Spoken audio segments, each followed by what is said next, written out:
La noche es el momento perfecto para contar lo que nadie se atreve a decir en voz alta.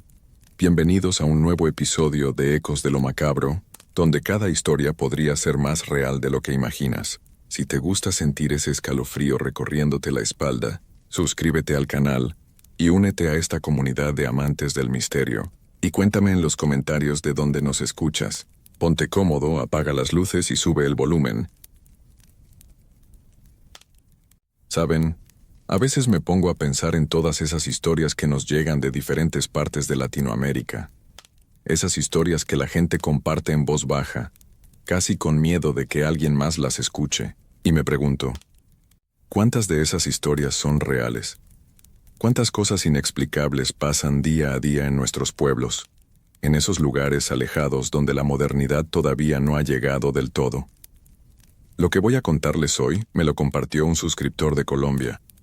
Cuando leí su mensaje se me puso la piel de gallina, porque hay algo en la forma en que está contada esta historia, algo en los detalles, que te hace sentir que esto realmente pasó. Y lo más escalofriante es que nunca se supo toda la verdad. Así que los invito a que se pongan cómodos. Pero no tanto, porque lo que van a escuchar les va a quitar el sueño. Esta historia sucedió en un pueblito perdido de Colombia, allá por los años 50. Era una época difícil para muchas familias, especialmente para aquellas que vivían en el campo, lejos de las ciudades, lejos de cualquier ayuda. En ese pueblito vivía una familia muy humilde, tan humilde que cada miembro, desde el más pequeño hasta el más grande, tenía que trabajar para poder comer. No había lujos, no había comodidades, apenas sobrevivían día a día. En esa familia había dos niños primos que eran inseparables. Uno se llamaba Fabio y el otro Joaquín. Fabio tenía 10 años y Joaquín apenas 9. Eran niños delgados, con la piel quemada por el sol, las manos callosas de tanto trabajo. Nunca habían pisado una escuela, nunca habían aprendido a leer ni a escribir. Su vida era trabajar junto a su papá en una finca donde cultivaban lo que podían.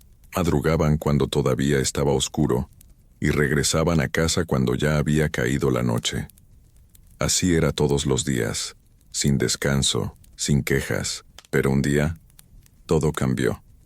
Nadie sabe bien cómo empezó, si fue un descuido, si fue el sol que calentaba demasiado, o si fue algo más.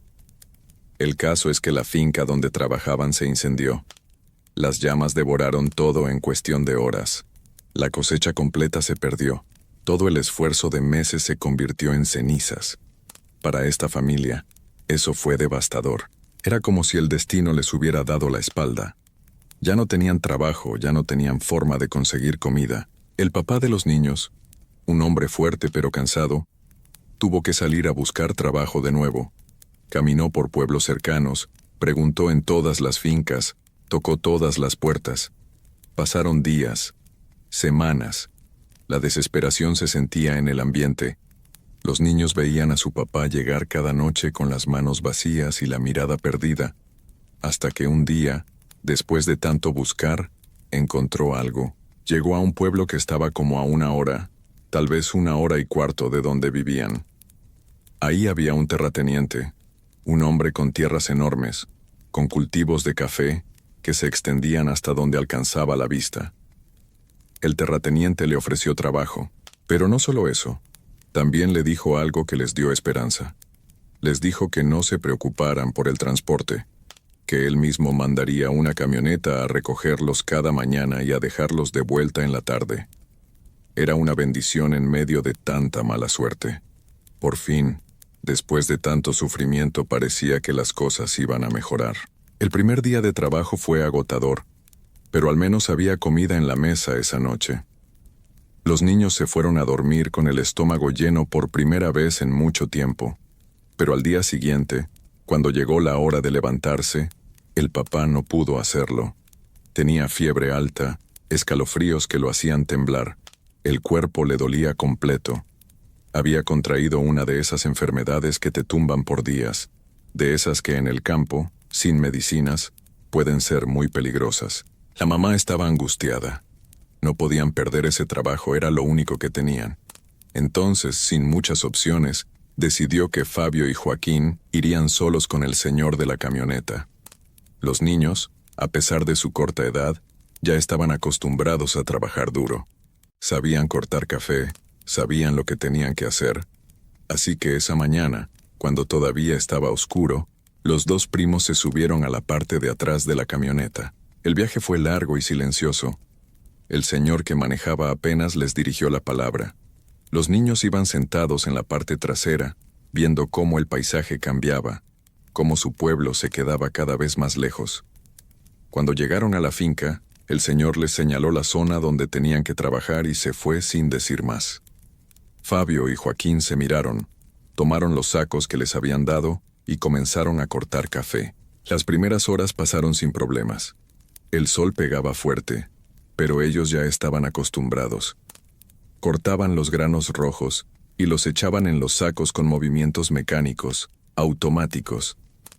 Pero poco a poco, el cielo comenzó a cambiar. Unas nubes oscuras, pesadas, empezaron a cubrir el sol. El viento se levantó de repente, moviendo las plantas de café con fuerza, y entonces comenzó la tormenta. No fue una lluvia normal. Era una de esas tormentas que parecen salidas del mismo infierno. El viento soplaba tan fuerte que casi los tiraba al suelo. La lluvia caía con tanta intensidad que no podían ver más allá de unos metros. Los truenos retumbaban tan cerca que sentían cómo la tierra vibraba bajo sus pies. Los niños, empapados hasta los huesos, buscaron desesperadamente un lugar donde protegerse, pero estaban en medio de la finca, rodeados solo de plantas de café. No había construcciones cerca, no había árboles grandes, no había nada. Joaquín, temblando de frío y miedo, le gritó a Fabio que tenían que hacer algo. Entre los dos juntaron ramas de las plantas de café, las acomodaron como pudieron e intentaron crear una especie de refugio. Era algo precario, inútil contra la furia de la tormenta, pero al menos les daba la ilusión de estar un poco protegidos. Se acurrucaron ahí, abrazados, esperando a que pasara. Pasaron horas bajo esa lluvia implacable. El frío les calaba hasta los huesos. Tenían hambre. Estaban asustados y exhaustos. Cuando finalmente la tormenta comenzó a calmarse, ya era tarde. Debía ser cerca de las 5 o 6 de la tarde, la hora en que la camioneta debía pasar por ellos. Esperaron. Y esperaron. Pero la camioneta nunca llegó. Pasó una hora. Luego 2. La oscuridad empezaba a caer sobre la finca y no había señales del señor que los había llevado. Los niños se miraron con angustia. Algo estaba muy mal. ¿Por qué no había venido por ellos? ¿Se había olvidado? ¿Le había pasado algo? Fabio, siendo el mayor, tomó una decisión. No podían quedarse ahí toda la noche, solos, sin comida, sin abrigo. Tenían que intentar llegar a casa por su cuenta. Le dijo a Joaquín que caminaran, que buscaran el camino de regreso. Joaquín, con lágrimas en los ojos pero confiando en su primo, asintió. Comenzaron a caminar entre las plantas de café, intentando encontrar la salida de la finca. Pero todo se veía igual. Las hileras de plantas se extendían en todas direcciones y en la penumbra creciente era imposible orientarse. Caminaron y caminaron, dando vueltas, perdidos, cada vez más asustados. Después de casi una hora de caminar sin rumbo, finalmente vieron algo diferente. Entre las plantas, a lo lejos, se distinguía un camino de tierra. Un camino de terracería que seguramente llevaba a algún lado. Los niños corrieron hacia él, aliviados de haber encontrado al menos eso. Cuando llegaron al camino, algo extraordinario sucedió. La tormenta, que había dejado el cielo completamente cubierto de nubes, se disipó por completo. Las nubes se abrieron como cortinas y apareció una luna llena, enorme, brillante, que iluminaba todo con una luz plateada. Era tan grande y estaba tan baja que parecía que podías tocarla con solo estirar la mano. Los niños se miraron y sonrieron por primera vez en horas. Era como si alguien allá arriba hubiera escuchado sus plegarias. Con esa luz de luna, podían ver perfectamente el camino. No necesitaban lámparas, no necesitaban antorchas. La luna era suficiente. Comenzaron a caminar por ese camino de terracería, uno al lado del otro, en silencio. Sus pasos hacían crujir la tierra mojada. A su alrededor, solo se escuchaba el canto de los grillos y algún animal nocturno en la distancia. El frío todavía los hacía temblar, pero al menos ya no estaban completamente perdidos. Caminaron durante mucho tiempo. No sabían exactamente hacia dónde iban, pero cualquier dirección era mejor que quedarse en medio de la finca. Y entonces, cuando ya empezaban a perder las esperanzas, vieron algo a lo lejos. Una casa. En medio de la nada, iluminada por la luz de la luna, había una casa. No era grande, pero tampoco era pequeña. Parecía una de esas casas de campo que la gente rica tenía para ir los fines de semana, para descansar. Los niños se miraron con esperanza renovada. Tal vez ahí había alguien que pudiera ayudarlos. Tal vez podrían pedirles que les dieran comida, o que les indicaran cómo llegar al pueblo más cercano. Se acercaron corriendo, con el corazón latiendo fuerte. Pero cuando llegaron y observaron mejor, se dieron cuenta de algo. La casa estaba cerrada. Las ventanas tenían los postigos puestos. La puerta principal tenía candado. Se asomaron por las rendijas y pudieron ver polvo acumulado en los muebles, telarañas en las esquinas. Nadie había estado ahí en mucho tiempo. Fabio sintió la decepción caer sobre él como una piedra. Pero luego pensó en algo. Si la casa estaba abandonada, si nadie iba a venir, tal vez podrían entrar y al menos pasar la noche ahí protegidos. Sería mucho mejor que dormir a la intemperie, expuestos al frío y a los animales salvajes. Le explicó su idea a Joaquín, quien asintió inmediatamente. Cualquier cosa era mejor que seguir caminando sin rumbo en la oscuridad. Rodearon la casa buscando una forma de entrar.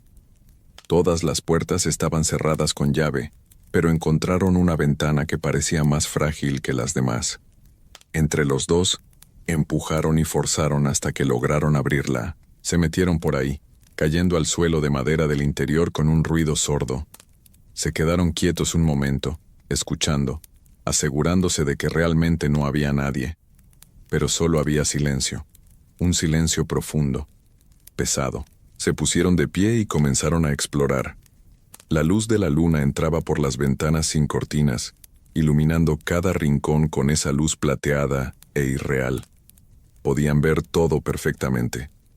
La casa tenía una sala con muebles cubiertos de sábanas blancas, una cocina pequeña y un pasillo que llevaba a las habitaciones. Lo primero que hicieron fue ir a la cocina, buscando algo de comer.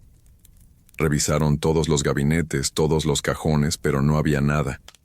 Ni un pedazo de pan, ni una lata, nada. El hambre les retorcía el estómago, pero al menos tenían un techo sobre sus cabezas. Decidieron explorar las habitaciones para encontrar un lugar donde dormir. Abrieron la primera puerta y encontraron una habitación vacía. La segunda tampoco tenía nada útil, pero cuando abrieron la tercera puerta, sus ojos se iluminaron. Ahí había una litera de madera con colchones viejos pero que parecían cómodos. Joaquín, olvidándose por un momento de todo lo malo que había pasado ese día, corrió hacia la litera y dijo con entusiasmo que él quería dormir arriba. Fabio sonrió y le dijo que no había problema, que él dormiría abajo. Se quitaron los zapatos mojados y se acostaron cada uno en su cama. Los colchones estaban un poco húmedos y olían a encerrado, pero para ellos, después de tantas horas caminando y bajo la lluvia, era como dormir en las nubes. En cuestión de minutos, el cansancio los venció.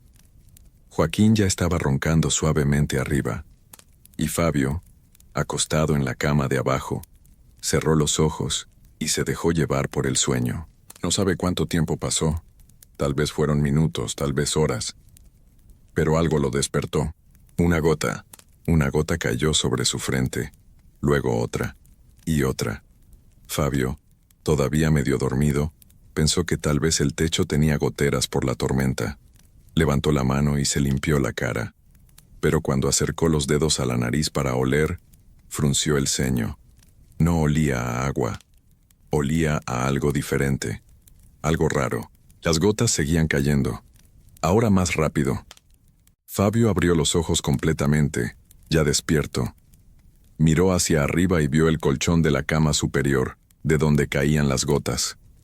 Su corazón comenzó a latir más rápido sin que supiera por qué. Algo no estaba bien. Se movió hacia un lado de la cama y con cuidado, se agarró del marco de la litera. Muy despacio se impulsó hacia arriba para poder ver qué estaba pasando arriba, en la cama de Joaquín. Lo que vio en ese momento le heló la sangre. Ahí en la cama de arriba, había algo que ninguna mente humana debería presenciar. Una criatura, una cosa que no debería existir, estaba inclinada sobre Joaquín.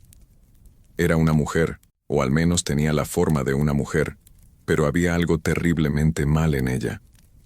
Su piel era grisácea como ceniza, y su cabello largo y negro colgaba hacia los lados como cuerdas sucias. Pero lo peor, lo que hizo que el corazón de Fabio casi se detuviera, era su boca. Su boca estaba abierta de una forma imposible, tan grande que parecía ocupar la mitad de su cara. Era como si su mandíbula se hubiera desencajado, abriéndose mucho más allá de lo humanamente posible. Y dentro de esa boca oscura, Fabio podía ver a Joaquín. La mitad superior del cuerpo de su primo ya estaba dentro, como si esa cosa se lo estuviera tragando entero. Joaquín no se movía. Su cuerpo estaba completamente rígido como una estatua. Sus piernas colgaban fuera de esa boca grotesca, inmóviles. No gritaba, no se defendía, nada. Era como si estuviera paralizado, o tal vez ya estuviera más allá de cualquier ayuda. Fabio quiso gritar, quiso hacer algo, pero su voz se quedó atrapada en su garganta. El terror lo había petrificado.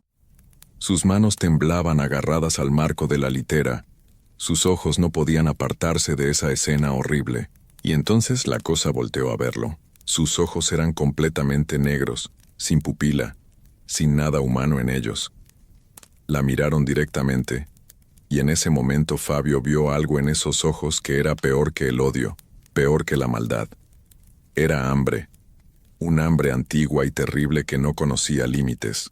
La criatura soltó un sonido, un gruñido que venía desde lo más profundo de su garganta, y levantó una de sus manos. Sus dedos eran largos, demasiado largos, con uñas negras y puntiagudas como cuchillos. Con un movimiento rápido, lanzó un zarpazo hacia Fabio. Fabio se echó hacia atrás justo a tiempo, pero no fue lo suficientemente rápido. Las garras de esa cosa le rasgaron el brazo, abriéndole la piel de un solo tajo. El dolor fue instantáneo y ardiente. Fabio gritó y cayó de la litera, golpeándose contra el suelo de madera. El instinto de supervivencia tomó el control de su cuerpo. No pensó en Joaquín, no pensó en nada más que en huir. Se levantó como pudo y corrió hacia la puerta de la habitación. Detrás de él, escuchó otro de esos gruñidos horribles, más fuerte esta vez, como si la criatura estuviera furiosa de que su segunda presa se le estuviera escapando. Fabio corrió por el pasillo, sus pies descalzos golpeando la madera. La sangre de su brazo herido dejaba un rastro detrás de él. Llegó a la sala y sin pensarlo dos veces, se lanzó por la ventana por la que habían entrado. El vidrio que quedaba le cortó las manos, pero no le importó. Cayó al suelo del exterior, se levantó de inmediato y siguió corriendo. Corrió como nunca en su vida había corrido. Corrió sin mirar atrás, sin detenerse, sin importarle hacia dónde iba. Sus pulmones ardían, sus piernas le dolían, pero el terror era más fuerte que cualquier dolor físico. La imagen de esa boca gigante tragándose a Joaquín estaba grabada a fuego en su mente, impulsándolo a seguir adelante. Detrás de él en algún momento escuchó un sonido que lo hizo correr aún más rápido. Era como un aullido, pero más grave, más profundo. Un sonido que no pertenecía a este mundo. No se atrevió a voltear para ver si esa cosa lo estaba siguiendo. Solo siguió corriendo. El camino de terracería se extendía frente a él, iluminado por esa luna enorme que ahora parecía burlarse de su situación. Sus pies descalzos pisaban piedras y ramas, cortándose, sangrando, pero Fabio no se detenía. Cada vez que sentía que ya no podía más, que sus piernas iban a ceder, la imagen de Joaquín regresaba a su mente y encontraba fuerzas de donde no las había. Corrió durante horas. El cielo comenzó a cambiar de color, pasando del negro profundo a un azul oscuro, y luego a tonos más claros. El amanecer se acercaba. La luna enorme comenzó a desaparecer en el horizonte, y las primeras luces del día empezaron a iluminar el camino. Fabio seguía corriendo, aunque ahora era más un trote tambaleante que una carrera. Su cuerpo estaba al límite, a punto del colapso. Pero cuando el sol finalmente apareció en el horizonte, sintió algo parecido al alivio. La luz del día lo hacía sentir un poco más seguro, aunque las imágenes de la noche seguían atormentándolo. Finalmente, después de lo que pareció una eternidad, comenzó a ver señales de civilización.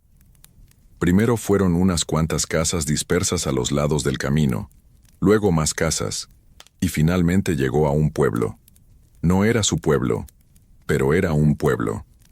Había gente despertando, preparándose para comenzar su día. Fabio llegó tambaleándose a la plaza principal. Su aspecto debía ser terrible, con la ropa rasgada y sucia, cubierto de sangre, con heridas en los brazos, las manos y los pies.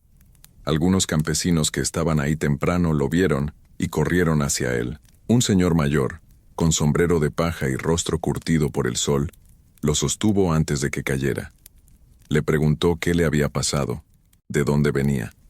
Fabio, con la voz entrecortada y casi sin aliento, solo pudo decir el nombre de su pueblo.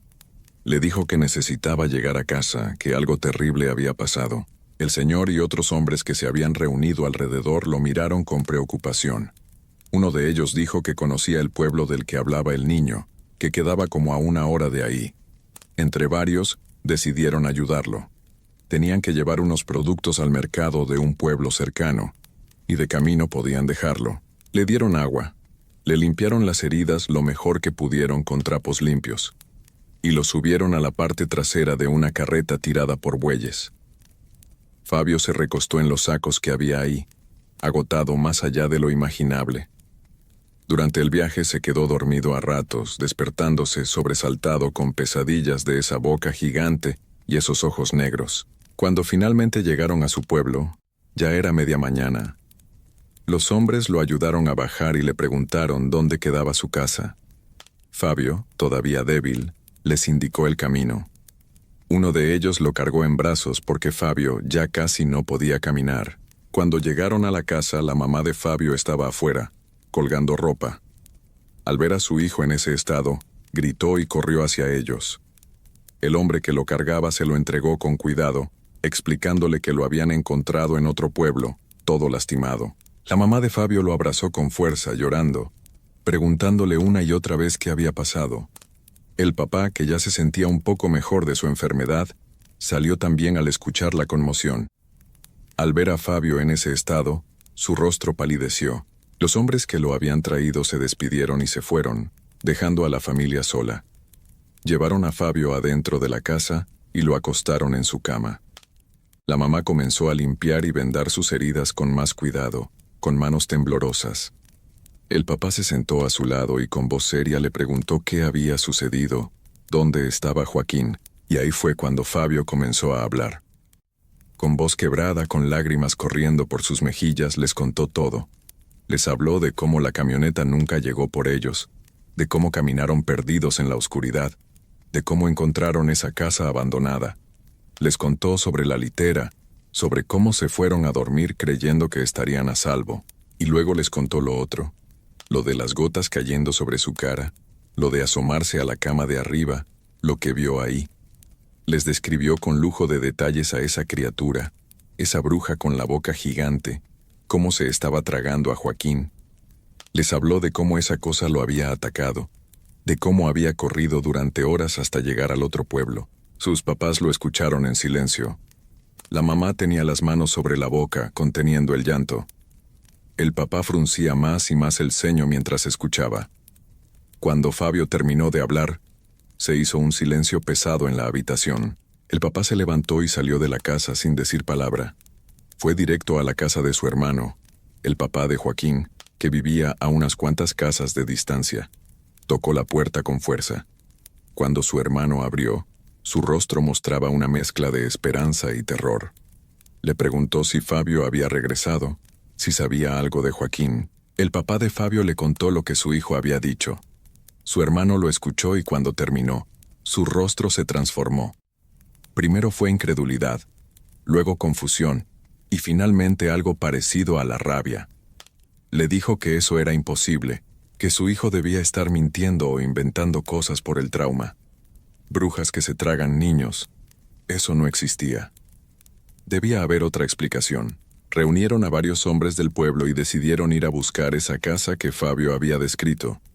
Fabio, a pesar de su estado, insistió en ir con ellos para mostrarles el camino. Su mamá no quería, pero él dijo que era la única forma de que le creyeran, de que encontraran a Joaquín. Salieron esa misma tarde en 2 carretas.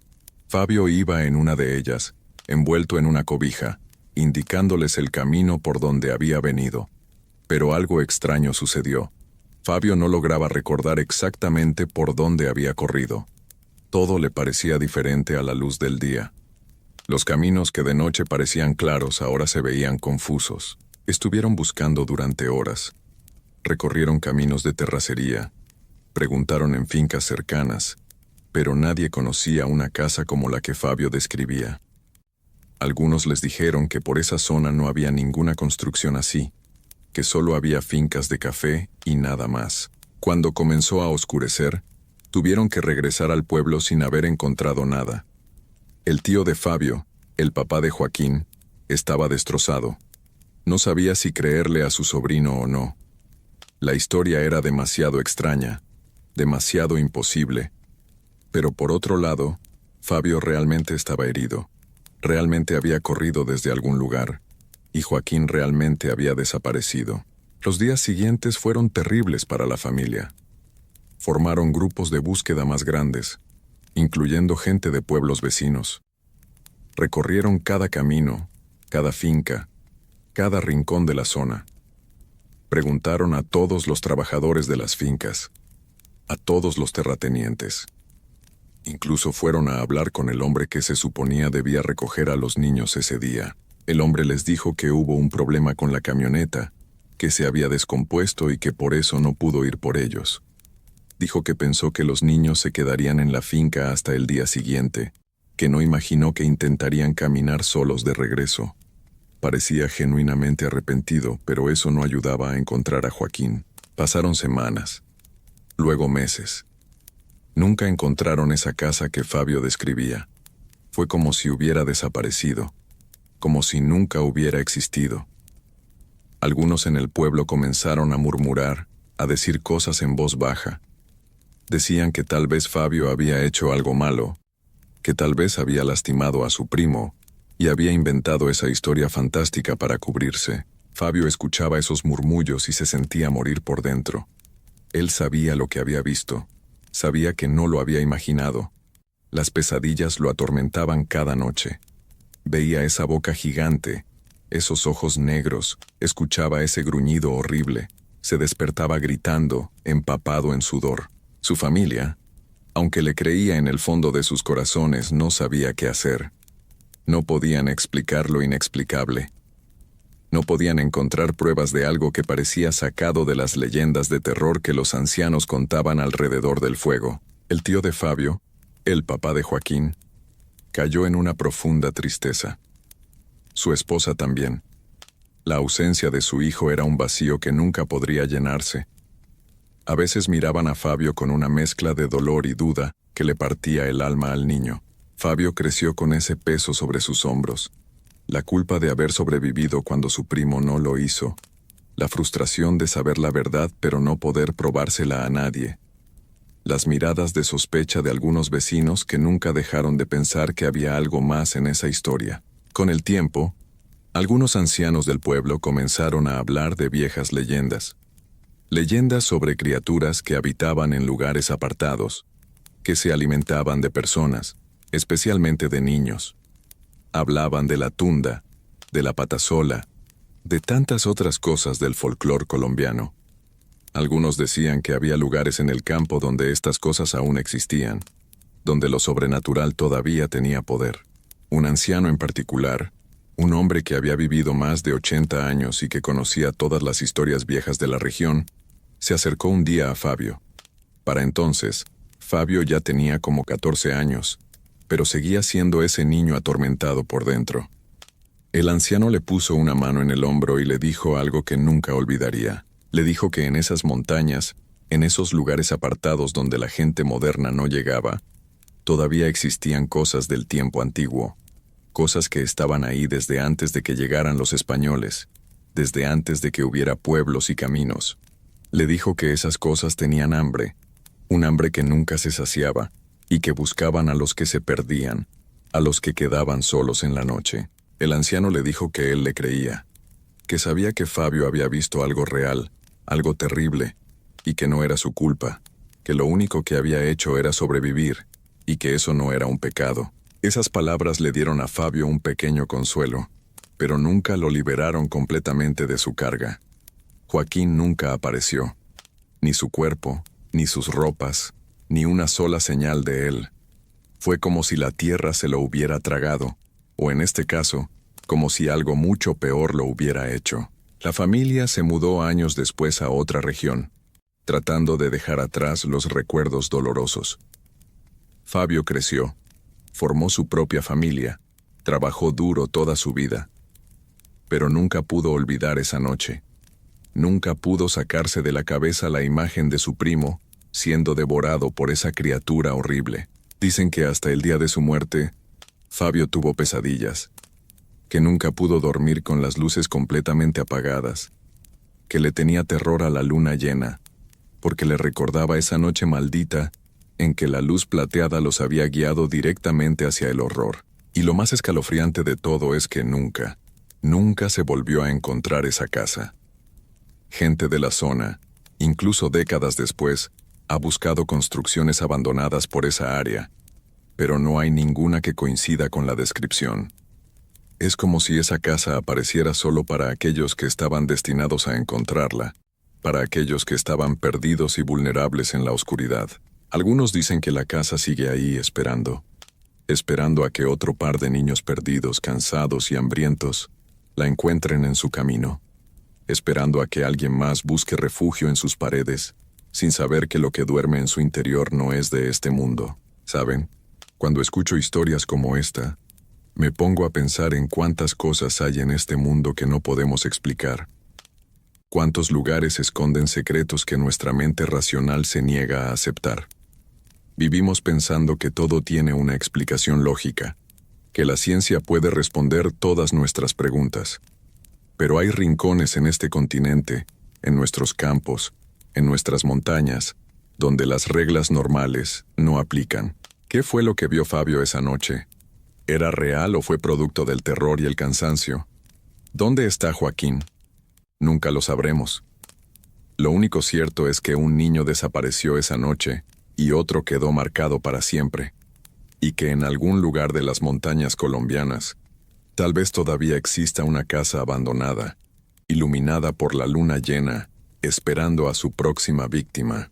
La próxima vez que estés perdido en un camino oscuro y veas una casa que parece ofrecerte refugio, piénsalo 2 veces antes de entrar, porque no todo lo que parece salvación, lo es. A veces, lo que creemos que nos va a proteger, es exactamente lo que nos va a destruir. Y con esto termina la historia que me compartió ese suscriptor de Colombia.